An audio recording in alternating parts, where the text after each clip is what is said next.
Thank you, Dr. Apurva. I think तुम्हाला बोलायचं की ठीक आहे. So we have come to the last lecture of the day. I think Hindi पेक्षा मराठी आणि इंग्लिश will be better. ठीक आहे, चलो okay. So just give me 10 more minutes. एक 10 मिनटं जास्त फक्त मला बेअर करा अजून. आय कॅन अंडरस्टँड तुम्ही 2 वाजल्यापासून बसलाय, ते जेवण करून आल्यानंतर बसलाय तुम्ही इथे. Sir I can understand. नाही जेवण न करता आलाय तुम्ही? जेवण करून आल्यानंतर बसल्यावर जास्त त्रास होतो मला माहिती आहे. एनिवे, तर क्विकली आता मी थोडंसं ब्रीफ आत्तापर्यंत काय केलं आपण हे सांगेन. त्याच्यापुढे आता लास्ट लेक्चरमध्ये काय ऐकणार आहात हे सांगणे. ठीक आहे. तर दुपारी आपल्या बऱ्याचशा ऑलमोस्ट सगळ्या स्पीकर्सनी they have tried their level best to tell you the basics of what is needed for you to know. तुम्हाला काय गरजेचं आहे, तुम्हाला काय माहिती असणं गरजेचं आहे हे सांगितलेलं आहे. अगदी अगदी ॲनाटॉमीपासून आपण चालू केलं. ॲनाटॉमीनंतर आपल्याला फंगल इन्फेक्शन, त्याच्यानंतर न्यूरोवॅस्क्युलर आणि वॅस्क्युलोपॅथी असेसमेंट कशी करायची हे सांगण्यात आलं. त्याच्यानंतर आपण वूंड ड्रेसिंगबद्दल बोललो. त्याच्या कंटिन्युएशनमध्ये हा टॉपिक आहे. तर थोडंसं रिकलेक्ट करा वूंड ड्रेसिंगबद्दल. मॅडम ज्यावेळेला बोलत होत्या, संगीता मॅडम ज्यावेळेला बोलत होत्या, त्या बोलता बोलता एकदा नेगेटिव्ह प्रेशर वूंड थेरपीबद्दल बोलल्या, ज्यालाच आपण कॉमनली वॅक थेरपी म्हणतो. तुम्ही ऐकलं असेल, वॅक लावा रे जरा. कन्सल्टंट सांगून जातो वॅक लावर आहे त्याला. What is that? Vacuum assisted closure therapy. Okay, so that therapy also is called as NPWT किंवा negative pressure wound therapy.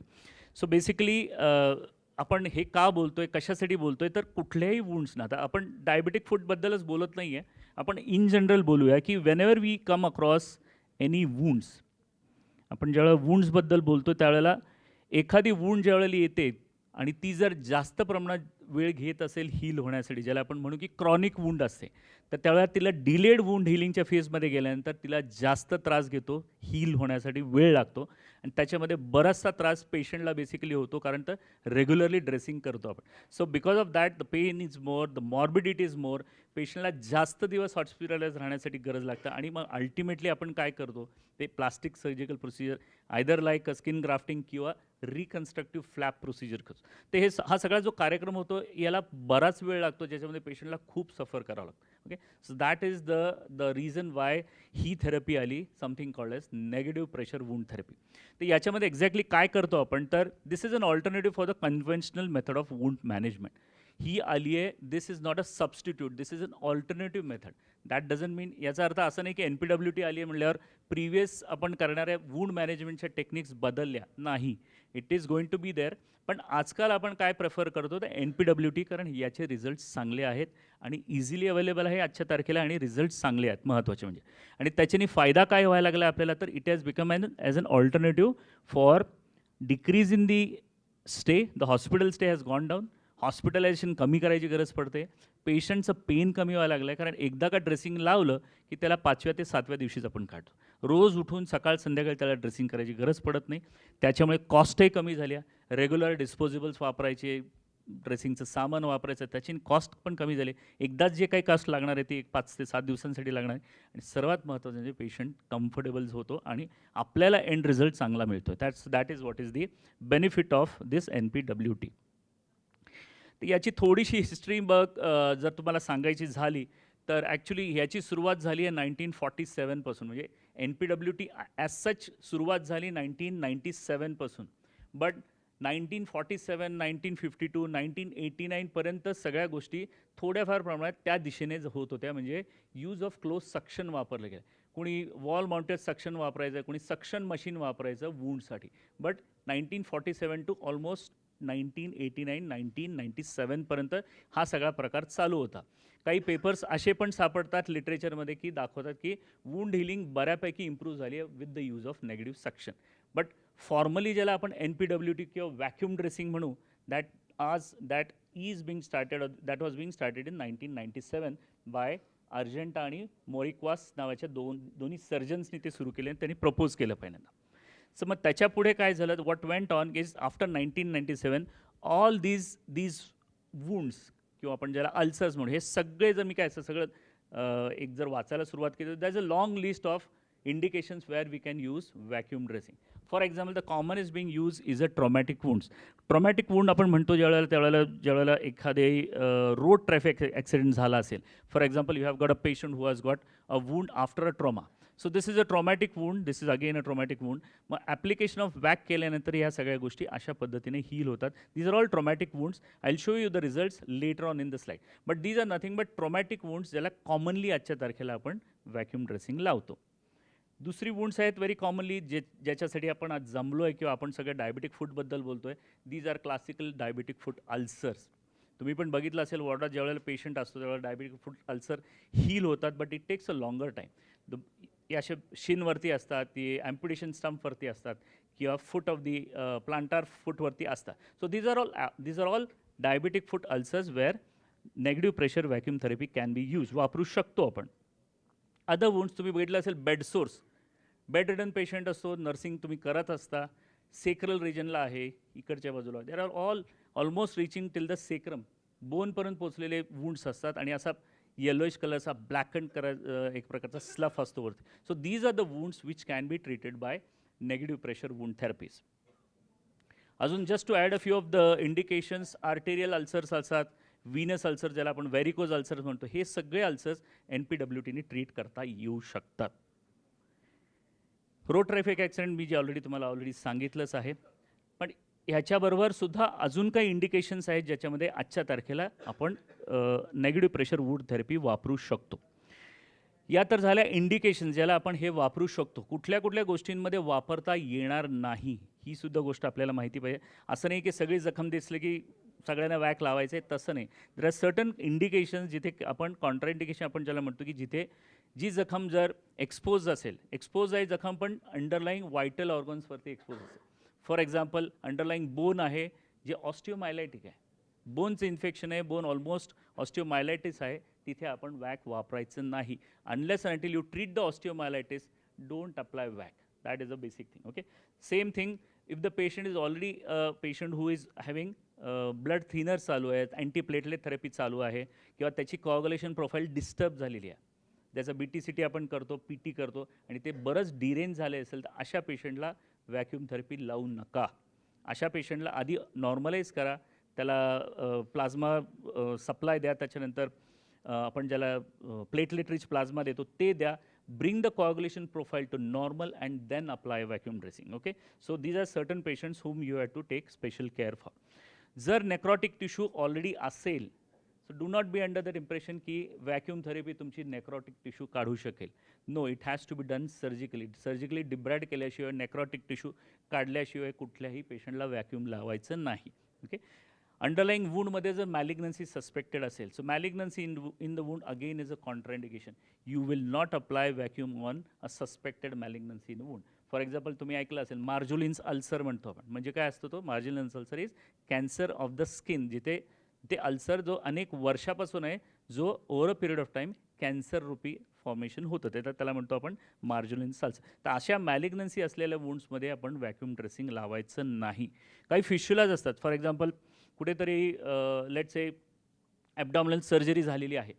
Let's say तुम्ही बघता मिडलाईन मोठाच कारण त्याच्या बाजूला एक डिस्चार्जिंग सायनस असतो किंवा फिश्युला असतो, त्याच्यातनं घाण येत असते. तर अशा घाण डिस्चार्ज करणाऱ्या वुंड्समधनं कधीही व्हॅक्यूम लावायचं नाही. कारण आपल्याला माहिती नाही ती इट इज आपल्याकडे डायग्नोसिस नाही आहे बाय द टाईम की तो नक्की फिश्युला आतल्या बाजूने कुठे कनेक्ट झालं. It could be connect to an important structure like bowel also. इंटेस्टाईनला ते कनेक्टिंग असू शकतं. आणि महत्त्वाचं म्हणजे एक्सपोज वेसल्स, ब्लड वेसल्स किंवा नर्व्ज असतील तर व्हॅक्यूम ड्रेसिंग लावायचं नाही.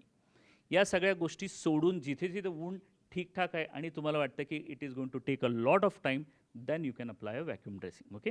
सो या बेसिक गोष्टी माहिती असू द्या. काही गोष्टी करायच्या, कशात करायच्या आणि कशात करायच्या नाही. पुढे आता बेसिक गोष्ट ह्याच्यामध्ये तुम्हाला सांगायची, तुम्हाला माहिती पाहिजे आणि तुम्ही बघितल्या पण असतील. आय एम नॉट सेइंग तुम्ही बघितलं नसेल, कदाचित तुम्ही अप्लाय करताना पाहिलं पण असेल. तर हे व्हॅक्यूम ड्रेसिंगचे मेन कंपोनंट आहे. त्याला आम्ही 5 कंपोनंट म्हणतो. त्याच्यात पहिली गोष्ट महत्त्वाची कंपोनंट म्हणजे याला आम्ही म्हणतो फोम. याला म्हणतो एक प्रकारचा पॉलीयुरिथिन फोम. हा फोम असतो जो डायरेक्टली वूंडवरती आपण अप्लाय करतो. डिपेंडिंग ऑन कसे शेपची अल्सर आहे, कशा शेपचा वूंड आहे, तसानुसार हा फोम कापला जातो आणि हा डायरेक्ट फोम वूंडच्या कॉन्टॅक्टमध्ये. So first thing that comes in contact is this granufoam किंवा पॉलियुरिथिन फोम. मग दुसरं काय असतं, there is an application of a semi permeable drape.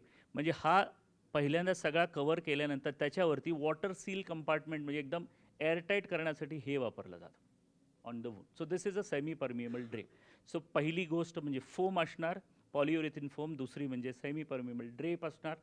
इथून कनेक्ट केलेलं एक नेगेटिव्ह सक्शनच्या व्हॅक्यूम पंपकडे जाणारा हा ट्यूबिंग असणार. सो सक्शन ट्यूबिंग आणि पोर्ट्स असतात connected to a vacuum pump. आणि जो काही डिस्चार्ज या वूंडमधनं येणार आहे तो कुठे कलेक्ट होणार, तो या मागे असलेल्या बाटलीमध्ये किंवा कॅनिस्टर पंपमध्ये कलेक्ट होणार. याला आपण एक कलेक्टिंग चेंबर म्हणूया किंवा कलेक्टिंग बॉटल म्हणूया. त्या बॉटल वेगवेगळ्या रेंजचे असतात, अर्धा लिटरची असते, अप टू 1 लिटरची पण असते. सो डिपेंडिंग ऑन किती तो प्रोफ्यूज डिस्चार्ज करणारी वूंड आहे त्याच्यावरनं आपण डिसाईड करतो की अर्धा लिटरची लावायची का 1 लिटरची लावायची. Okay, so these are basic components of a NPWT. तर आता बेसिकली व्हॅक्यूम ड्रेसिंग किंवा NPWT काम कसं करतं. बेसिकली आपण म्हणतो की ते व्हॅक्यूमनी ओढतं वगैरे सगळं ठीक आहे, पण ते काय पद्धतीने काम करतं. तर there is something called as sub atmospheric pressure. म्हणजे काय, जे प्रेशर एक्झिस्टिंग आहे त्याच्यापेक्षा नेगेटिव्ह प्रेशरला ज्या वेळेला वूंड जाते त्याच वेळेला त्याच्यातनं फ्लुईड सगळं सखवायला सुरुवात. And that is called as a sub atmospheric pressure. जेव्हा तुम्ही सब ॲटमॉस्फेरिक प्रेशर एखाद्या वूंडवरती लावता त्याच वेळेला त्याच्यातलं इडिमा फ्लुईड बाहेर यायला लागतं आणि मग हळूहळू वूंड छोट्या छोट्या आकारात व्हायला लागतं. वूंड श्रिंक व्हायला लागते, साईजमध्ये कमी व्हायला लागते. ठीक आहे. सो आता हा बेसिक त्याचा फंड आहे. This is how the NPWT works. तर हे डायग्रामेटिक रिप्रेझेंटेशनमधनं आहे, हे काही फारसं एवढं डिटेलमध्ये जायची गरज नाही आहे, पण त्याचा फंडा आहे तोच की using sub atmospheric pressure the wound is being brought closer together. हे साईडने अशी हळूहळू श्रिंक व्हायला लागते आणि how this is how the wound starts healing. तर बेसिकली होतं काय, काही गोष्टी ह्याच्यातलं महत्त्वाच्या अशा होतात मी म्हटल्याप्रमाणे की महत्त्वाची गोष्ट म्हणजे काय, वूंड एजेस रिट्रॅक्शन व्हायला लागते. का तर नेगेटिव्ह प्रेशरनी जखमा जवळजवळ यायला लागतात, वूंडचे एजेस श्रिंक व्हायला लागतात. महत्त्वाची फेज होते ती वूंड एज रिट्रॅक्शन. दुसरी असते ती म्हणजे पेरिफरल इडिमा जो आहे, ते वूंडमध्ये असलेला इडिमा जो आहे तो सकआउट केल्यामुळे तिथला इडिमा फ्लुईड निघून जातो. लोकल ब्लड सप्लाय वाढतो, बॅक्टेरियल लोड कमी होतो. ती वूंड मॉइस्ट राहिली की आपोआप इपिथलाइज व्हायला लागते. So this is how the epithelization starts and this is where the moist environment is helpful for the ulcer to heal. छोट्याशा डायग्रामेटिक रिप्रेझेंटेशनने दाखवलं आहे the initial stage of when we apply VAC dressing. होतं काय, ज्या वेळेला आपण वॅक dressing लावतो तर काही तासांमध्ये सुरुवातीला काय होतं, तर महत्त्वाचं म्हणजे याच्यातनं सगळी एअर सकआउट केली जाते. हा फोम आहे जो अल्सरमध्ये लावला गेलेला आहे. हा ब्लॅक कलरचा आहे तो फोम आहे. या फोममधनं एअर सक होते, तसंच फ्लुईड पण सक होतं. त्यामुळे the wound start shrinking in size. जर छोटी छोटी व्हायला लागते, त्याच्यातनं फ्लुईड जायला लागतं. हे सगळं इडिमा फ्लुईड जे दाखवलं इथे, हे सगळं श्रिंक होऊन त्या ट्यूबिंगमधनं वरती ओढलं जातं. काही तासांमध्ये, काही दिवसांमध्ये व्हायला लागतं. Over a period of weeks, 3 ते 4 आठवड्यामध्ये ही सगळी वूंड अशी श्रिंक होऊन छानपैकी हील होऊन जाते. So this is a basic mechanism of action of NPWT. Precautions काय घ्यायचे, तर आपण व्हॅक्यूम ड्रेसिंग लावताना कुठलाही माणूस, जर समजा व्हॅक्यूमवाला माणूस येतो, तो ज्यावेळेला लावायला येतो त्यावेळेला त्याला स्पेसिफिकली ह्या गोष्टी सांगावं लागतात की आपल्याला या पेशंटची कोआग्युलेशन प्रोफाईल नॉर्मल आहे, त्याच्याकडे त्या वूंडमधनं ॲक्टिव्ह ब्लिडिंग झाली नसली पाहिजे. पेशंटची वूंड जर ॲक्टिव्हली ब्लीड होत असेल तर डॉक्टरांनी रिसेंटली ते स्क्रेप केलं असेल, सर्जिकल डिब्राईड केलं, आणि एखादा स्पर्टरात सुटला असेल तर अशा स्पर्टर सुटलेला असताना तो स्पर्टर टॅकल केला गेला पाहिजे पहिल्यांदा, आणि मगच व्हॅक्यूम ड्रेसिंग लावायचं. नाहीतर काय होईल, तो स्पर्टर ब्लीड होत राहील आणि नेगेटिव्ह सक्शनने तुम्ही ब्लडच सक करत राहाल आणि पेशंट इकडे HB त्याचा ड्रॉप होईल आणि तुमचा पर्पज सॉल्व्ह होणार. So you tackle the bleeder first, take care of the coagulation and then apply vacuum dressing. Okay, so that is a precaution that has to be taken. आणि मी जसं म्हटल्याप्रमाणे, already सांगितल्याप्रमाणे, blood vessel जर महत्त्वाचे structures खाली असतील तर प्लीज लावू नका व्हॅक्यूम. थोडंसं ग्रॅन्युलेशन आल्यानंतर तुम्ही लावू शकता प्लस, बट डायरेक्टली जर एखादी वेसल एक्सपोज असेल तर त्याच्यावरती व्हॅक्यूम ड्रेसिंग लावायचं नाही. सिग्निफिकंट बोनी फ्रॅगमेंट्स असतील. बोनी फ्रॅगमेंट्स कधी असतात, बऱ्याच वेळा ऑस्टिओमायलायटिस असतं, त्याच्यामध्ये बोन फ्रॅगमेंट्स असे सुट्टे फ्रीली असतात. तर when you have osteomyelitis and the underlying bony fragments are freely there in the wound, please do not apply. Vacuum कधीही लावायचं नाही. जर सुट्टे बोनचे तुकडे जर त्याच्यात असतील ते मॅन्युअली काढू द्या पहिल्यांदा. सर्जन येईल किंवा सिस्टर ते ड्रेसिंग करताना मॅन्युअली काढतील, पाहतील, पाल्पेट करून की आत बोनी फ्रॅगमेंट नाही आहेत, आणि मगच व्हॅक्यूम ड्रेसिंग लावायचं. Okay, so that is another important thing. Last but not the least is patient himself. Patient जर स्वतः कॉपरेटिव्ह नसेल, कारण पेशंटचा रोल ह्याच्यामध्ये खूप महत्त्वाचा आहे की पेशंटला ते लावून फिरायचं आहे, पेशंटनी कोऑपरेट करायला पाहिजे. ते 5 ते 7 दिवस त्याच्या शरीरावर राहणार आहे. तर पेशंट अनकोऑपरेटिव्ह असेल, पेशंट ॲजिटेबल असेल, इरिटेबल असेल, तर प्लीज व्हॅक्यूम ड्रेसिंग लावू नका. त्याचा काहीही फायदा होणार नाही. Okay, so there is no use of putting it on a non compliant किंवा जो ॲग्रेसिव्ह बिहेवियरचा पेशंट आहे त्याला लावण्यात पॉईंट नाही. आता हे लावायचं कसं आहे, क्विकली एका मिनिटात सांगेन. कदाचित तुम्हाला लावायची वेळ आली तर माहिती असावं म्हणून तुम्हाला सांगतो. So basically as A sed is, पहिली गोष्ट काय करायची, तर वूंड जी आहे ती पहिली सर्जिकली, ऑफकोर्स द कन्सल्टंटनी सर्जिकली ती डिब्राईड करणं गरजेचं आहे. जोपर्यंत ही सर्जिकली डिब्राईड होत नाही, याच्यातनं ब्लीडर्स वगैरे सगळे टॅकल केले जात नाहीत, तोपर्यंत आपण कुठलंही व्हॅक्यूम ड्रेसिंग लावत नाही. ते सगळं सर्जिकली डिब्राईड केल्यानंतर डायमेन्शन्स मेजर केले जातात आणि त्यानुसार हा फोम कट केला जातो. सो तो depending on the dimension the foam is being cut आणि तो असा बरोबर त्याच्यामध्ये स्नगली फिट केला जातो. सो एवढी काळजी घेतली जाते की तो वरवर नाही, सगळा व्यवस्थित पॅक केला जातो.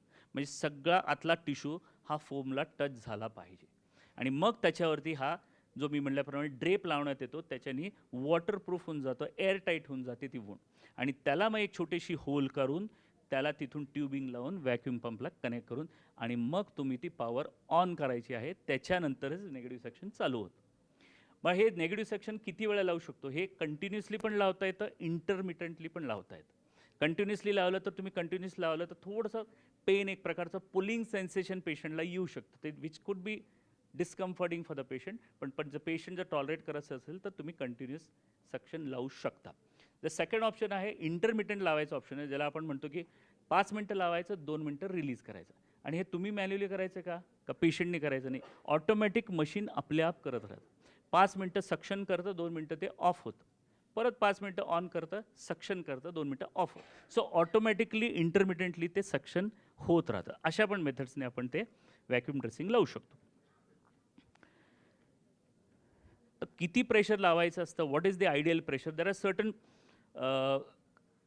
Pressure measurements depending on the age of the patient. तुम्ही बघितलं असेल, निओनेट्सला वेगळं आहे, चिल्ड्रनला वेगळं आहे, चिल्ड्रन लेस दॅन 2 इयर्सला वेगळे आहे, मोर दॅन 2 इयर्सला वेगळे. पण आयडियली आपण जे लावतो ॲडल्ट्सना ते -125 मिलीमीटर्स ऑफ मर्क्युरीचं प्रेशर लावतो. तर एवढं प्रेशर लावल्यानंतर ते कुठेतरी वूंडमधनं सक्शन केलं जातं आणि सगळं इडिमा फ्लुइड निघतं.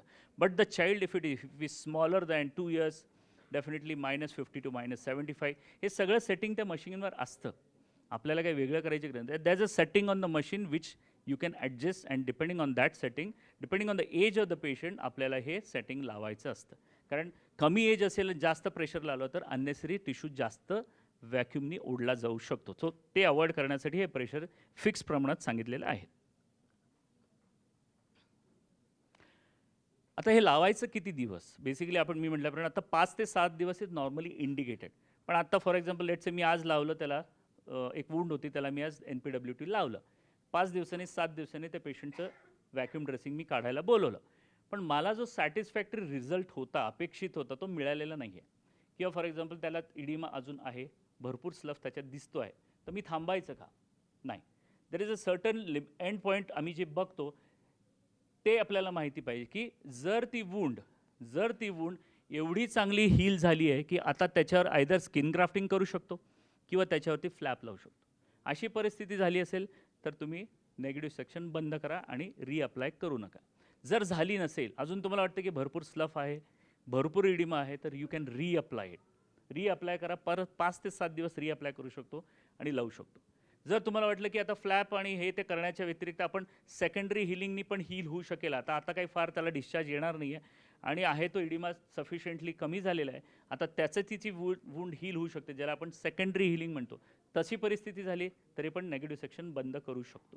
तिसरी, जर एकदा लावलं, दोनदा लावलं, 4 वेळा लावून झालं तरी पण वूंड हील होत नाही, त्याचा स्लफ येतोच आहे, इडिमा येतोच आहे, तर याचा अर्थ मी नेगेटिव्ह सेक्शन लावण्यात काही पॉईंट नाही, आता that is a treatment failure. मला काहीतरी दुसरी मेथड शोधावी लागेल which will take care of the wound. So असं नाही आहे की बस जस्ट पेशंटकडे पैसे आहेत, मशीनवाला अवेलेबल आहे, माझ्याकडे मशीन आहे म्हणून मी आपण लावतच सुटलं आहे, 6-6 महिने लावतोच आहे, नाही. There is a certain limit. एक 3 ते 4 वेळा तुम्ही अटेम्प्ट करू शकता. त्याच्यानंतर जर वूंड हील झाली नाही, डिस्चार्ज येतच राहिला, तर सर्जिकली दुसरे ऑप्शन द्या. वेगवेगळे ऑइंटमेंट वापरू शकतो, सर्जिकली डिब्राइड करू शकतो, पण नेगेटिव्ह प्रेशर व्हॅक्यूम थेरपी बंद करायला पाहिजे. That is a total failure of therapy. So these are the end points. आपण हे डिसाईड करायला पाहिजे की आपण लावल्यानंतर काय अपेक्षित आहे आपल्याला at the end of 4 to 5 settings. तर मिनिमम 2 to 3 सेटिंग्स नंतर हे अपेक्षित आहे. हे सगळं झालं आणि व्यवस्थित जर झालं आणि पेशंट ग्राफ्टेबल फेजमध्ये आला तर स्किन ग्राफ्टिंग किंवा फ्लॅप करू शकतो आपण. So this is the last option what we can think about. तर बरं, याचे फायदे काय आहेत? आता तुम्ही ऐकलं असेल कदाचित NPWT ही कॉस्टली आहे, महागडी आहे. ऑन अन ॲव्हरेज सगळ्या कंपन्यांचे जर तुम्ही पाहिले तर अराउंड 6,000 to 8,000 रुपीज चार्ज लागतात for a period of 7 days. तर 7 दिवसांसाठी 7,000 ते 8,000 रुपये खर्च करणं, is it feasible for the patient? ते करणं खरंच फायदेशीर आहे का? असं जर बघितलं तर स्टडी असे सांगतात की वूंडची हिलिंग रेट ही 60 पटीने फास्टर होते बाय द ट्रेडिशनल कन्व्हेन्शनल मेथडपेक्षा. कन्व्हेन्शनल मेथडपेक्षा 60 पटीने फास्टर वूंड हिलिंग होते NPWT मेथड. त्यामुळे त्याच्यात पैसे अर्थातच वाचणार आहे. त्यामुळे फायनान्शियल बर्डन पण ऑलमोस्ट 83% कमी होतं. 83% कुठे लागला असता? रोजच्या रोज ड्रेसिंग करायचं आहे, परत ऑइंटमेंट वापरायचे आहेत, वेगवेगळे सोल्युशन्स वापरायचे, तर त्याला जो होणारा खर्च आहे त्याच्यापेक्षा 83% कमी झालेला आहे. असं स्टडी सांगतो की NPWT वापरल्यानंतर 83% कॉस्ट कमी झालेली आहे. त्याच्यानंतर इन्फेक्शन रेट पण बऱ्यापैकी कमी झालेले दिसतात, कारण बॅक्टेरियल बर्डन होतच नाही, कारण तुम्ही वूंड एक्सपोजच करत नाही. तुम्ही 5 ते 7 दिवस तर वूंड बंदच करून ठेवलेली असते, त्यामुळे ती वूंड एक्सपोज होतच नाही. त्यामुळे बॅक्टेरियल आपण ज्याला म्हणतो क्रॉस कंटॅमिनेशन होतच नाही. वॉर्डामध्ये जरी पेशंट राहिला तरी दुसऱ्या पेशंटचं इन्फेक्शन त्याला होत नाही. So this is what is the advantage as per the study. So हे काही माझे प्रायव्हेट पेशंट आहेत ज्यांच्याबद्दल मी जस्ट क्लिनिकल फोटोग्राफ दाखवले. This is a perineal wound.